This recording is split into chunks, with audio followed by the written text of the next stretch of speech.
Chapter 14.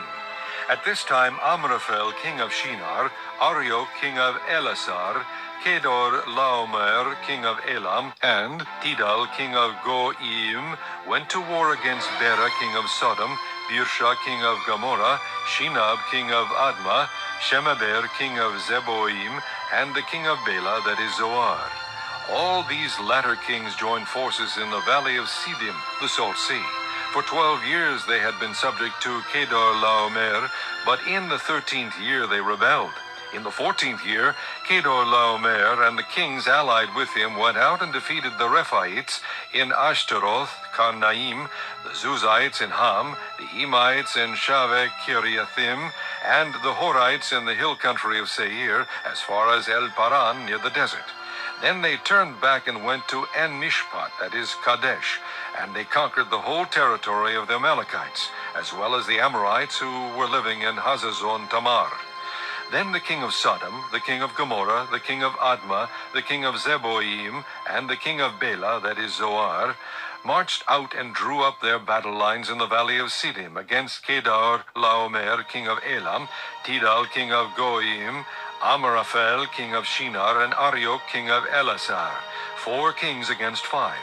Now the Valley of Siddim was full of tar pits, and when the kings of Sodom and Gomorrah fled, some of the men fell into them, and the rest fled to the hills. The 4 kings seized all the goods of Sodom and Gomorrah and all their food. Then they went away. They also carried off Abram's nephew Lot and his possessions, since he was living in Sodom. One who had escaped came and reported this to Abram the Hebrew.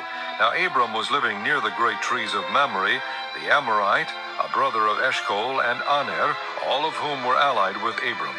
When Abram heard that his relative had been taken captive, he called out the 318 trained men born in his household and went in pursuit as far as Dan.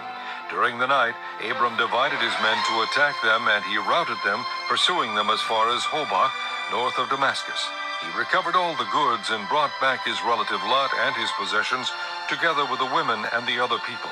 After Abram returned from defeating Kedorlaomer and the kings allied with him, the king of Sodom came out to meet him in the valley of Shaveh, that is the king's valley. Then Melchizedek, king of Salem, brought out bread and wine. He was priest of God Most High, and he blessed Abram, saying, Blessed be Abram by God Most High, creator of heaven and earth. And blessed be God Most High, who delivered your enemies into your hand. Then Abram gave him 1/10 of everything.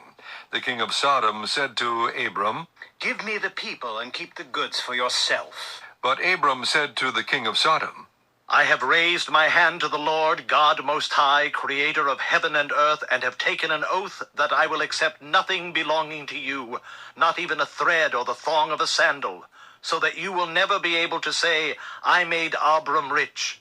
I will accept nothing but what my men have eaten, and the share that belongs to the men who went with me, to Aner, Eshcol, and Mamre.